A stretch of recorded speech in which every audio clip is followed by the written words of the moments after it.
अस्सलाम वालेकुम नाज़रीन, मैं डॉक्टर अमलाद अली फ़ारूकी आपसे मुखातिब हूँ। मैं कंसल्टेंट फिजिशियन, पल्मोनोलॉजिस्ट और आईसीयू स्पेशलिस्ट हूँ। सर्विसेज हॉस्पिटल कोरोना आईसीयू में ज़ेर इलाज मरीज़ों के इलाज में मसरूफ़ी अमल हूँ।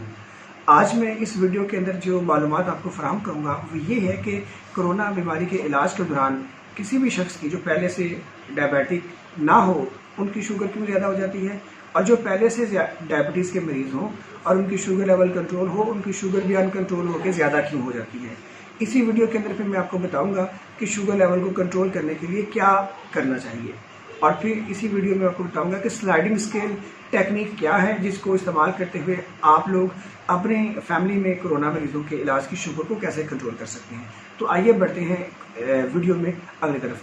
तो याद रखिए कि इन्फेक्शन जो होती है वो बॉडी के लिए, जिस्म के लिए एक स्ट्रेस वाला या बोझ वाला या प्रेशर वाला वक्त होता है। तो उस प्रेशर की वजह से हमारी बॉडी में ऐसे हार्मोन्स होते हैं जैसे कॉर्टिसोल लेवल्स होता है, उसकी वजह से शुगर तेज हो जाती है। दूसरा, इलाज के लिए इस्तेमाल होने वाली सबसे अहम जो एक दवाई है वो है डेक्सामेथासोन या डेकाड्रॉन या सोलोमेट्रोल, स्टीरॉयड की दवाई है। तो स्टीरॉयड दवाई के इस्तेमाल से भी शुगर लेवल ज़्यादा हो जाते हैं। तो ये दो बड़ी वजूहत हैं, एक तो बॉडी पे स्ट्रेस का होना, दूसरा उसके साथ जो है वो डेक्सामेथासोन का इस्तेमाल। इन दो फैक्टर से शुगर लेवल ज़्यादा हो जाता है। तो जो लोग पहले से जिनको शुगर नहीं होती उनके अंदर शुगर लेवल जंप कर जाता है, या जो लोग पहले से शुगर के मरीज़ हैं और पहले से उनकी शुगर कंट्रोल थी उनकी शुगर भी कंट्रोल से बाहर हो जाती है। तो ऐसे फेज में जब हम इंजेक्शन दे रहे हों और शुगर लेवल जंप कर रहा हो तो उन मरीजों की शुगर कंट्रोल करने के लिए हमें शुगर की गोलियां और इंसुलिन दोनों का इस्तेमाल करना पड़ता है। गोलियां किसी हद तक कारआमद होती हैं और वरना हमें इंसुलिन ही इस्तेमाल करना पड़ता है। तो वो लोग जो उनमें पहले से शुगर नहीं है और शुगर पहली बार जाहिर होती है उनके अंदर तो टैबलेट शुरू कराई जा सकती है, वो भी अगर शुगर 150, 250 से 300, 400 इससे नीचे रहती है। और अगर किसी शख्स की शुगर 400 से 450, 500 तक रहती हो तो गोली फिर इस लेवल पे असर ही नहीं करती, उसमें इंसुलिन को ही इस्तेमाल करना जो है वो ज़रूरी हो जाता है। तो अब इंसुलिन को किस तरीके से इस्तेमाल किया जाए, कितनी शुगर लेवल है ये और कितना इंसुलिन लगाना है, ये इस मेरी वीडियो का तीसरे हिस्से का अहम पोर्शन है। तो याद रखिए, जब भी हमने इंसुलिन इस्तेमाल करनी है शुगर के कंट्रोल के लिए, और ख़ासतौर पर उस शख्स में जो पहली दफ़ा ज़ेरे इलाज होने की वजह से शुगर तेज़ हुई है, वो हमने इंसुलिन आर इस्तेमाल करनी है। इंसुलिन आर का मतलब है रेगुलर इंसुलिन। रेगुलर इंसुलिन वो होती है जो बिल्कुल पानी की तरह होती है और जब डब्बी को उठा के देखते हैं तो उसके आर पर साफ नजर आता है। तो इंसुलिन आर को इस्तेमाल करना होता है, सिरिंज में उसके यूनिट पड़ते हैं। यहाँ पे सवाल ये पैदा होता है कि हमने इंसुलिन के कितने यूनिट इस्तेमाल करने हैं। तो यूनिट कितने इस्तेमाल करते हैं उसका बेहतरीन बड़ा आसान एक फार्मूला है कि जितनी भी शुगर किसी शख्स की है, जैसे मिसाल के तौर पे उस शख्स की शुगर आई है 400, तो 400 को तकसीम करें 20 के साथ, जवाब आ जाएगा 20 को माइनस करें 4 के साथ, जवाब आ जाएगा 16।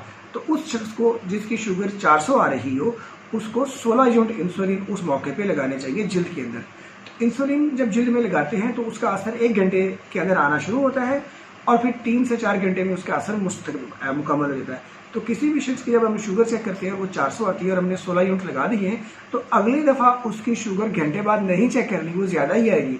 आपने अगली दफ़ा उसकी शुगर 4 घंटे बाद फिर चेक करनी है, और फिर जब 4 घंटे बाद शुगर चेक करनी है तो फिर उस वक्त शुगर के मुताबिक इंसुलिन की नई डोज या नई खुराक लगानी है।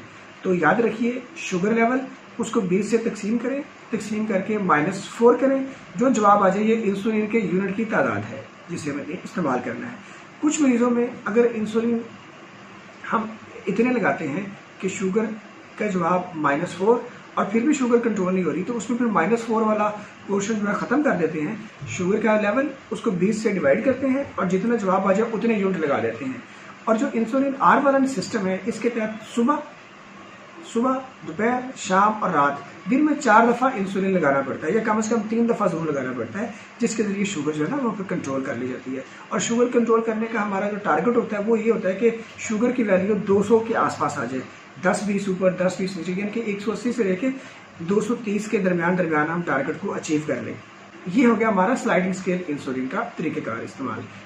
मुझे उम्मीद है कि ये वीडियो आपको पसंद आई होगी। अपना बहुत सारा ख्याल रखिए। फ़ी अमान अल्लाह।